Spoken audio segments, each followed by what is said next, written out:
Welcome back everyone to more creepy TikToks, and let's dive in.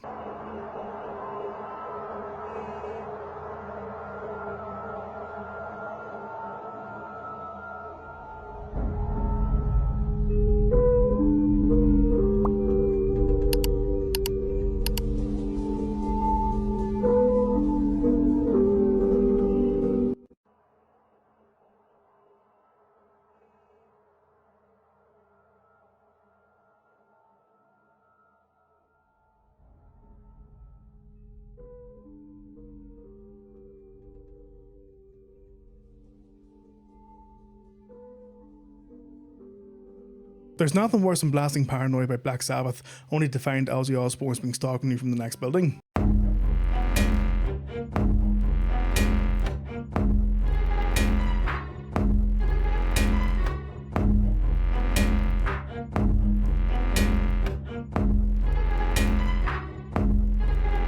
You ever wake up from a night out and your mate sends you a photo of the night before? This is exactly how those photos look of you. What the f***?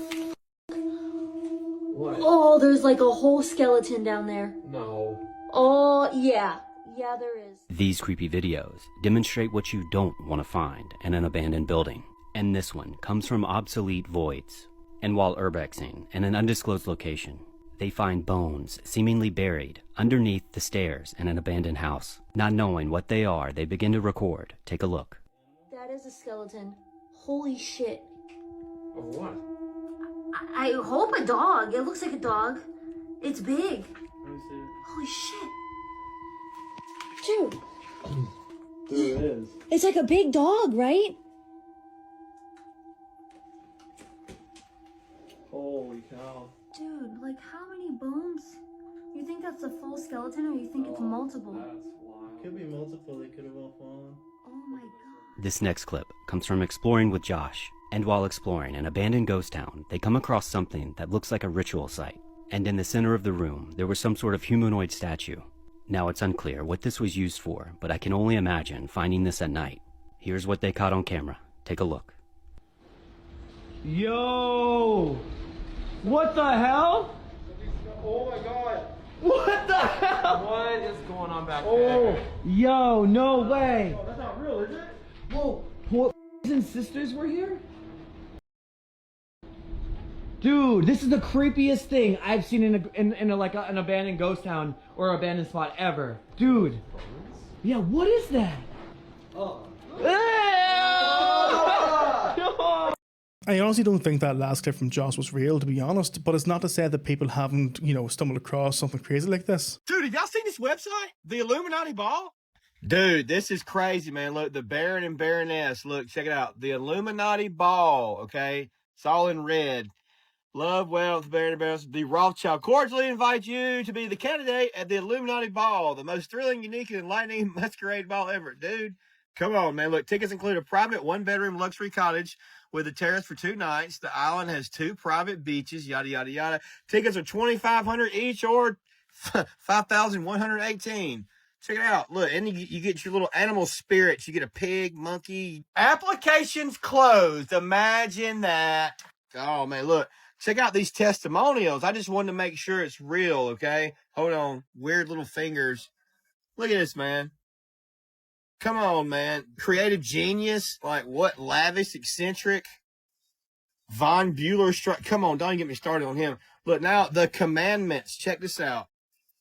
Maintain humanity. Okay, look, and it's the Georgia Guidestones is what I thought was pretty cool. This is a website called the Illuminati Ball, and it's about the Georgia Guidestones pretty much, and it tells you everything about life, love, everything. Seeking harmony. Look right here. Not a on this earth. Hold on. Let these Guidestones, yes. The Age of Reason, yes. That I can't read that out loud, but y'all check that part out too. Anyways, man, weird. Then it takes you to a book. It's on Amazon. I guess that was the little upsell or whatever you want to call it. But an inherently fascinating, plunges the readers in a hypnotic and disturbing worlds. Yeah.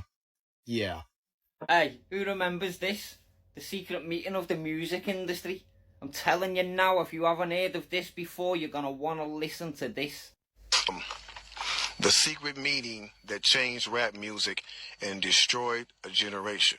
Companies we worked for had invested millions into the building of privately owned prisons, and that our positions of influence in the music industry would actually impact the profitability of these investments. Then he says, I remember many of us in the group immediately looking at each other in awe and confusion. At the same time, I didn't know what a private prison was, but I wasn't the only one. Sure enough, someone asked what these prisons were and what any of this had to do with music. We were told that these prisons were built by privately owned companies who received funding from the government based on the number of inmates. The more inmates, the more the government would pay these prisons. It was also made clear to us that since these prisons are privately owned, as they become publicly traded, we'd be able to buy shares. Most of us were taken back by this. Again, a couple of people asked what this had to do with us. At this point, my industry colleague who had first opened the meeting took the floor again and answered our questions. He told us that since our employees had become silent investors in this prison business, it was now in their interest to make sure that these prisons remained. What did I say? This is mad, innit? If you want to see the full version of this, go over onto YouTube and just type in the secret meeting that changed hip-hop forever. And TikTok, this is all just for entertainment purposes only. Everything that's been said in this video was by this guy and by internet searches. He cut it off when it was about to get to the main point, but when you are as big as BlackRock and you have a government that slaves under you and gives you more money, the more inmates that you get housed, then it's not about money at that point, it's just about dominion and control over that government. People you won't believe exist, Part 2. Tai Ngok. This man has been awake for 50 years. Tai does labor every day for his family, and he says that he doesn't feel any tiredness at all.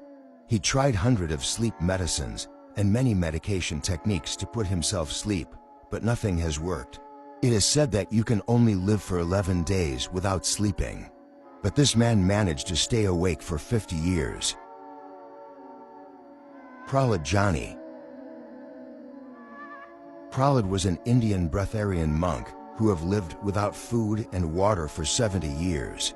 This man lived in a cave and only came out once a year to visit his family. He spent his life by only consuming air. He said that the only nutrients he got yearly were nectar that he put in his hair. Scientists were very curious about that if he was saying truth. So they run some test, the result came out and it got confirmed that this man lived without water and food for 70 years. I'm not sure what's worse, not sleeping for 50 years straight or not eating or drinking for 70.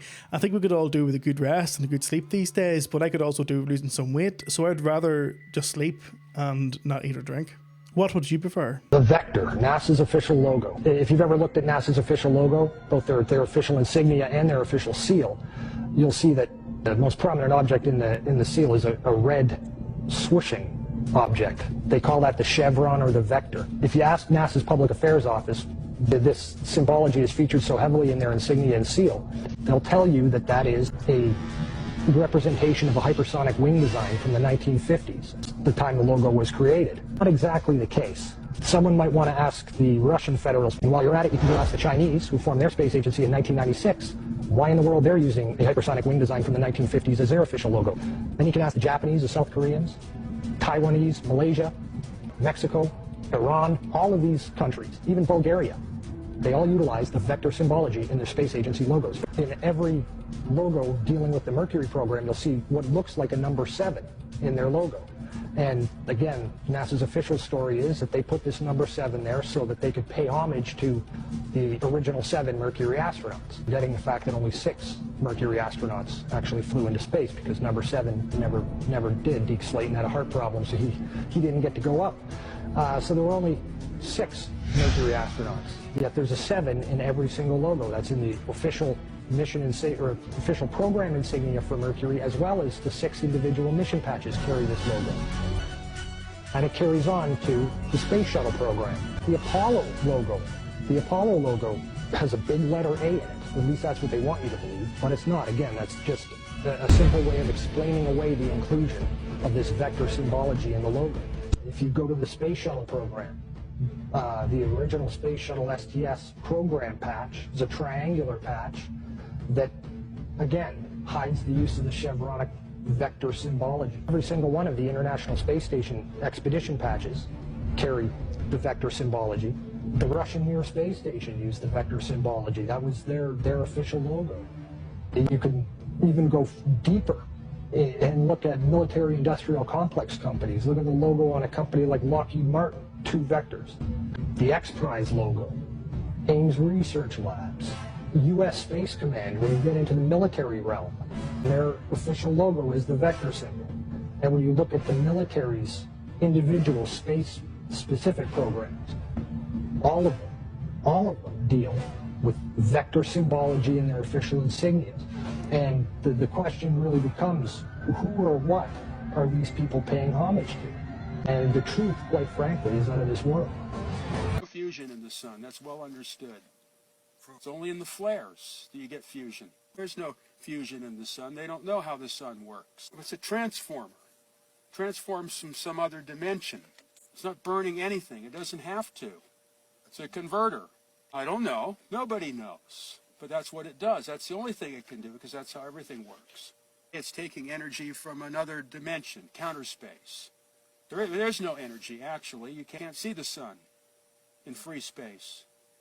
So the sun is not visible in outer space? Not in free space. Well, when gross matter becomes involved, like the Earth's atmosphere and envelope and the surface of the moon, otherwise there is no light. You can see the moon, you can see the Earth, but you can't see the sun or you can't see the stars. You can see material objects, but you cannot see the sources of light. There is no light until there's a material object. It doesn't take light years. There are no light years because there's no light.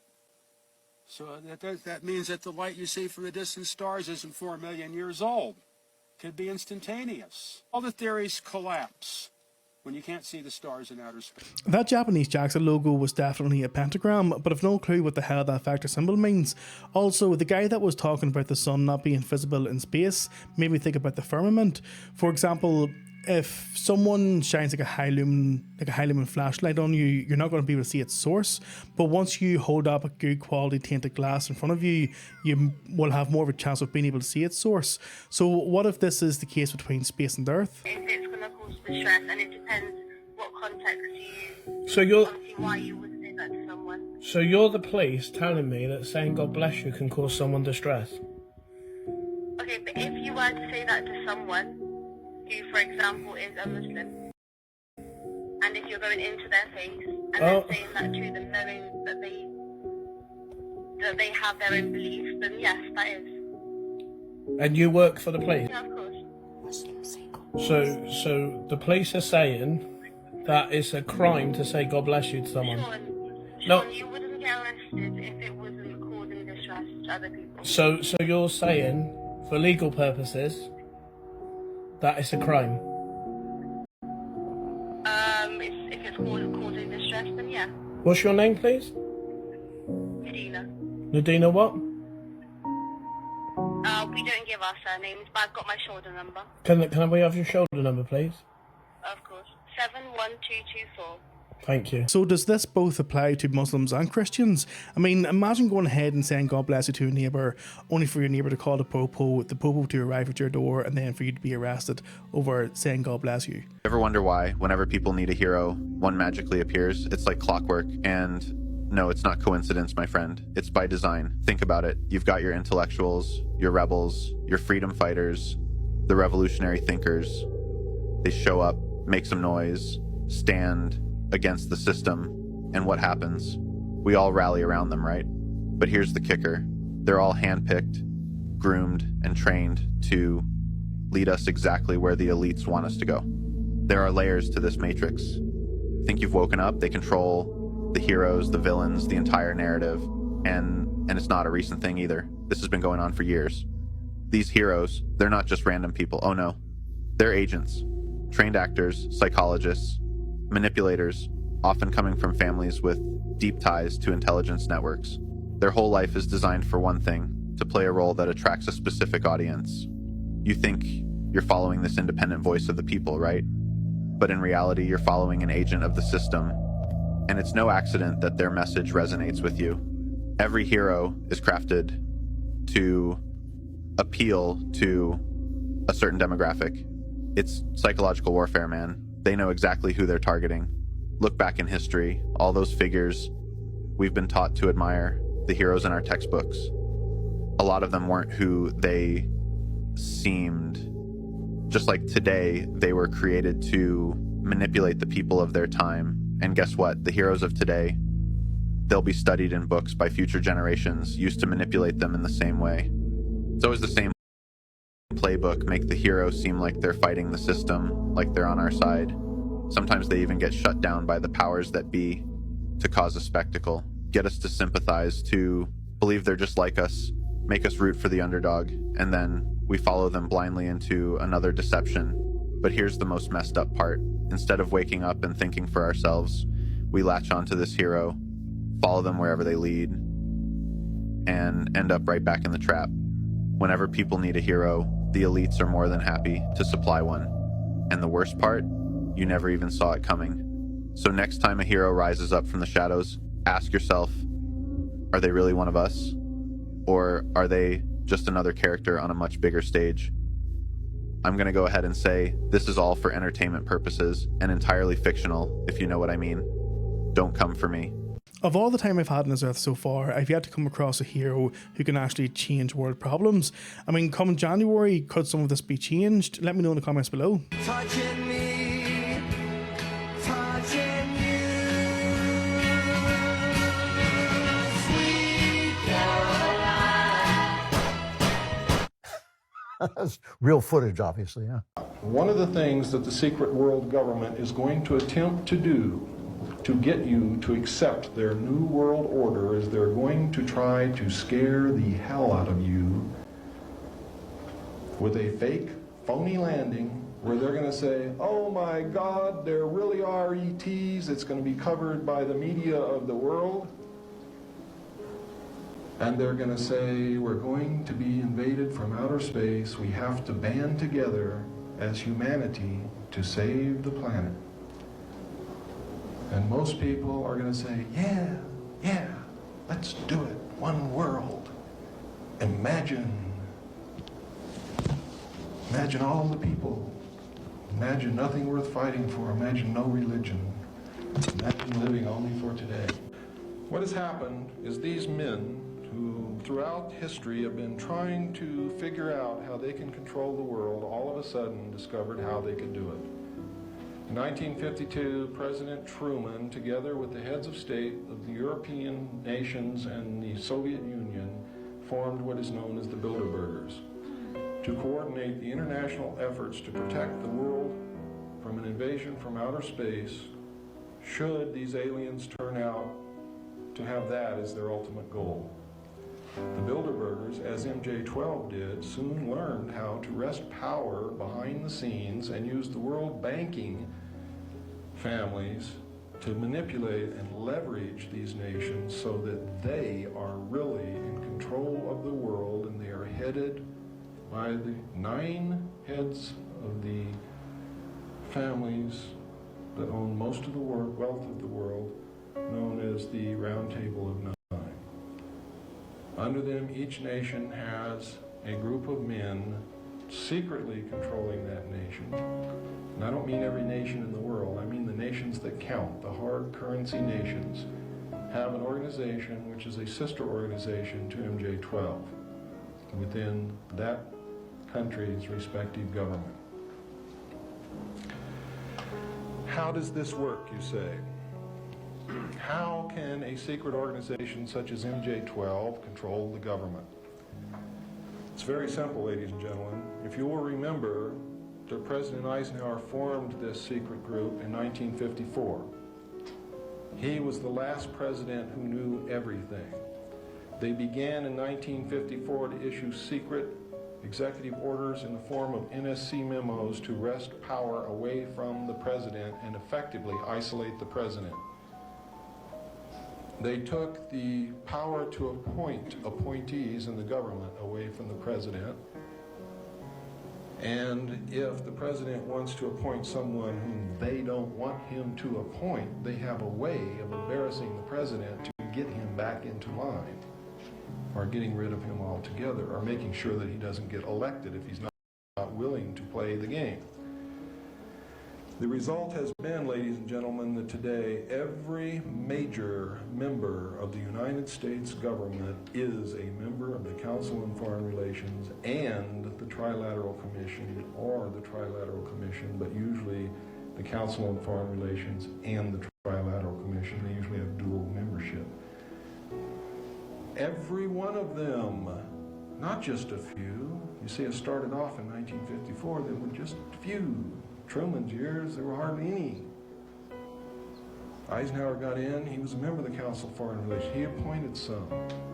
After that, when they took the power to appoint on themselves, they told the president who to put in those positions, and that's who got those positions. You look at the WEF and you look at how many of their puppets are in cabinets all around the West, not to forget the collaboration and the shared goals that they have with the likes of CF4 and the Trilateral. And then you see all these talks of, you know, aliens over the past few years, and it does kind of make you think. Newly disclosed NHS training scenario asks staff to assess the potential safeguarding risk for a newborn baby. Listen to this. Based on the presence of extreme right-wing political material in the parent's home. The guidance instructs midwives to consider intervention or escalate the matter to safeguarding teams, with new NHS waiting lists topping 7 million people and constant accusations of chronic underfunding. I'm asking, is this a good use of NHS resources? Yeah, you heard that right. Talk about the NHS being on its knees. When the midwife comes to check on the baby, they've also got to check if the political behaviour of the household. Well, I'll be fucked. They've got a report basically. There's like any extreme right-wing sort of political view. What the fuck? It's just right, basically. You get left. So they're not going to be, if there's any extreme left, not that there's no mention of that. There is a full debate on that full video. Go and watch it. It is absolute. What the fuck is going on? What is going on? Midwives have now got a check on the. Oh my god. I don't know what direction we're going in. I keep saying this. Honestly, at this stage, it's going to get to the point where I'd rather just go ahead and pack up and move to Australia or the States, because it's just getting low-level stupid at this point. Why do you feel so passionately about this? Because I know there's an agenda. What's the agenda? The agenda is paper mile next, then it's electric, then it's car sharing, then it's reduced private ownership of vehicles, then all these cameras are always going to be for the police. It's for surveillance. You think it's going to be used to prevent crime, but it's actually going to be linked to when we go to digital ID with our digital currency, all linked to our carbon footprint, essentially a credit scoring system. I love how switched on this woman is, but the sad thing about this is that there's so many people out there who look at her and think she's Lula when she's actually not. Carl Emerson, a local electrician, was surprised to find a human head stuck between the buns of his double Whopper cheeseburger. I took a bite and I thought to myself, well, this isn't right. Emerson said he has no plans to take legal action against the franchise, which he called his favorite fast food restaurant. I'll definitely come back and eat a Burger King because I like it so much and it's close to my house. But is curious to find out how the 8-pound head found its way into his sandwich. We've told our employees that if anyone has information about a head or knows someone who's missing a head to come forward. Some suspect the head was introduced into the sandwich at the factory where Burger King's beef patties are produced. Police, however, say it was probably slipped in while in the restaurant's kitchen due to the head's placement between the lettuce and the tomato of the burger. You're telling me he didn't see a massive head staring at him just as he was about to chow down on that burger? And how on earth did the staff member manage to assemble the burger without seeing a big head staring right at them? I mean, maybe they just ran out of meat and so they started playing duck, duck, goose with their employees, and unfortunately one of them had to be sacrificed so this man could get a McWhopper. Okay. And then this area is closed for archaeological stuff. Ladies and gentlemen, it's your older homie, Mr. Black, the South Mountain guy. And check this out. A lot of my people that follow me were sending me messages, the people that live on South Mountain, telling me they were hearing explosions that night. And I've been working with the geologists and the archaeologists. I know where they work. So I came out here today on Veterans Day because I knew they wouldn't be here. It's Veterans Day. Okay? Now here we are at the sanctuary where we found all the petroglyphs. All the hidden petroglyphs. We are beyond that point where you're not allowed to go. Look, people. They say they were hearing explosions. Look at this rock, freshly blown. Tell me why this whole rock was freshly blown. Look at these petroglyphs. Look at these petroglyphs, people. Look at the petroglyphs. Blown. Look. This is a petroglyph. Turn it over. Look at this granite. Look at this whole face. All this granite. Freshly blown. This doesn't look like the 1930s, like it was blown up in the 1930s. Ladies and gentlemen, look at all this blast rock. Fresh. Look at this freshly blown granite. Look at the patina. Look at all these petroglyphs. Look at this freshly blown rock, people. This is... Did they blast this to try and keep something hidden from us, or to keep something out? So again, what was up with that earthquake in California 2 days ago? So just yesterday, after the earthquake, it was all pink and it smelled really weird in the air. And if you watched my last video, you know that radiation has been peaking in California yesterday. And they said it smelled like this outside too. This video belongs to her. Watch this for a minute. Somebody tell me why it's pink outside? Notice that the sky... What the hell? What is that smell? The sky is pink, you guys, and it smells funky out here. And the commenters were filled with people that said, I've lived in California my whole life, never has the sky gone pink after an earthquake, but this time. I have no idea what's going on, but it's very weird. More on this tomorrow. By the way, the drones that have been plaguing New Jersey are now in New York. And as you can see right here in the comments under my New Jersey video on Facebook, everyone's been being plagued by drones, and not just New Jersey. But they are everywhere, including Cali. I honestly don't know much about earthquakes, but what's been happening over there lately? Loophole in the Human Tissues Act which allows human remains to be auctioned, frequently disguised as modified items or replicas. This has included a fetal skeleton posed under a glass dome, a human thigh bone turned into a cane, a human jawbone necklace, and the varnished skull of a 6-year-old, often from indigenous communities in Africa and Asia stolen during colonial expeditions. Does the Deputy Prime Minister agree that it is an abhorrent for human remains, regardless of their origin or age, to be sold by auction houses and on social media sites like Instagram, Facebook, eBay, Etsy and Gumtree? And will the government take action to end this depraved practice? Well, I thank my honourable friend for raising this sensitive issue, and it's absolutely horrifying to hear the account of what my honourable friend mentions, and I absolutely agree that that's abhorrent. And while the Human Tissue Authority strictly regulates the public display of human remains with fines or imprisonment for breaches, it does not cover sales or purchases. However, I will ensure that a meeting is made with the appropriate minister to discuss the troubling cases that she raises. Here, hey, that's one hell of a job when you got in you. You know where that would look nice? A necklace around my neck.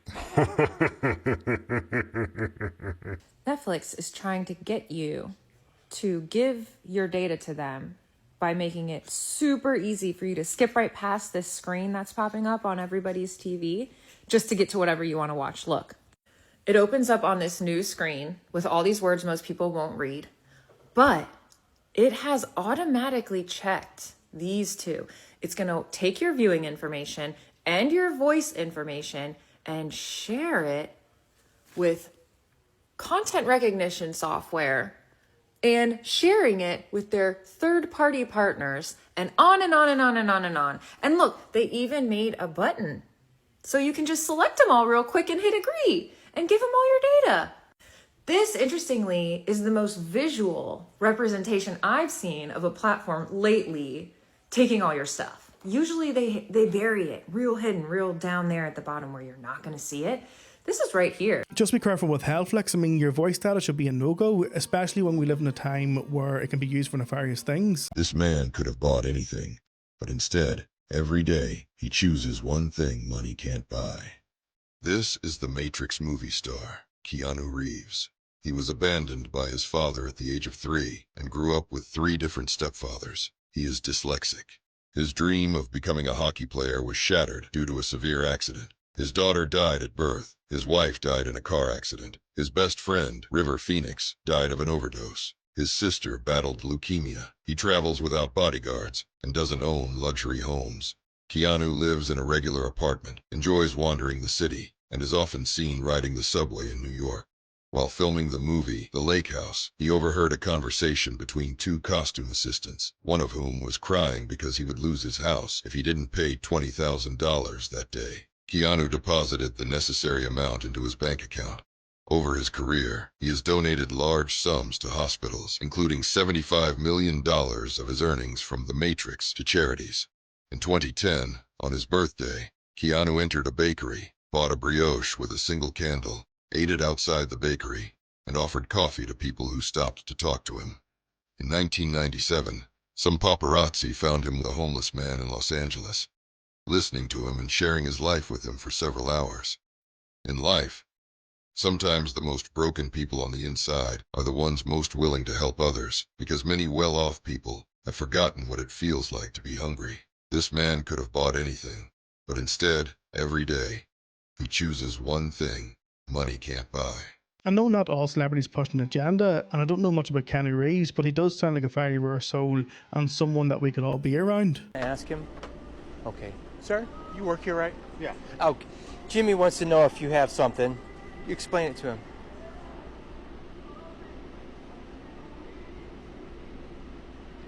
Do you? Have what? Speak up, he can't hear you. Get your fingers out of your mouth and knock it off. We're not going to get anything today. If you want to ask him, or I'm going to do it, or we're not going to get it at all.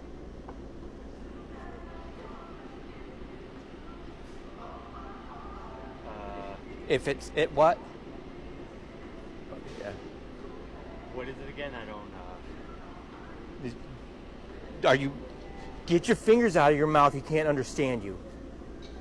I know. But if you want to ask the questions, you have to speak up and keep your fingers out of your mouth. One more time, or we're not going to get it.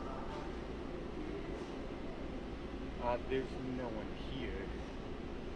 My son, Jimmy. Do you not hear him? No, I don't. Sorry. Huh? I don't. Sorry. Is he because of the fingers in his mouth? That might be why. Yeah. Yeah. Knock it off. We're not going to Walmart. You're not getting anything. All right? Tell him you're sorry for with fingers in your mouth. All right. Granola bars. He was just no. If you have, oh, they're right here. Is this what you wanted? These are cheese curls. Cheese curls. Sean, Yeah. did you want these? I can tell you where the granola bars Take them. are. Take them. You don't want those. I can show you where the granola bars are. No, he was wanting these cheese curls. So you don't want the cheese curls? All right. Well, tell him. Okay. Okay? Yeah. And what do you say when somebody helps you? Thank you. You've been very kind. No problem. All right, come here. Grab this cart, because if you run off again, we're not going anywhere else. Let's go. Inches? How tall is that vase? The vase itself is 23.5. Oh, good. Okay, that'll fit. We want to bring that over here? Sure. Okay. Yeah. Great. Cool. That's one less trip for you to come down. That's right. Yeah, it makes it easier for me. Thanks. Sure. Yeah, all right, so that's A01D. Is that what it says on the clipboard there? A01D. A01D? Okay, Yep. that's cool. They have such nice stuff here. Yeah, dude, this place is huge. Yeah, man. Hey, Mike. Yeah, I'm heading out. Okay, cool, man. I'll see you on Saturday. Sunday. Right, okay. Awesome. All right. You know what? I might have to wiggle it in this way. Whoop. Oh. Dude, you know what? That's good to have that broom. I should have stayed over there. Where'd it go? Yeah. Let me see. This is like 26 inches. How tall is the vase? Vase, where'd it go? Oh no, we're gonna load that one up here. Oh, I just okay. wanna make sure it's gonna fit on the shelf. This is 27 inches. How tall is the vase? 23.5. Okay, yeah, that'll fit. All right, you wanna bring that over here? Dude, am I on crack right now? Didn't I just give you this one? Sorry? Didn't I just give you this one? What? Didn't I just hand you this one a minute ago? Hand me that? No. Yeah. What do you mean? Dude, I could have sworn I'm cracked out right now, I guess. I don't know. Wait, what are you saying? I thought I handed you that one. Just like a couple one? minutes. Yeah. A01D? Yeah, A01D. You saw that on the thing. But I could have sworn I already gave you that one. What just dropped? What? Just a second ago when that didn't something drop? I don't know, were you having like a premonition or something? Wow, there's such nice stuff here. Hey, Mike. Yeah, I'm heading out. Okay, I'll see you Saturday. Sunday. Thanks everyone for watching with me. Like and subscribe if you got this far. Much love to every single one of you, and I hope to see you again in the next one.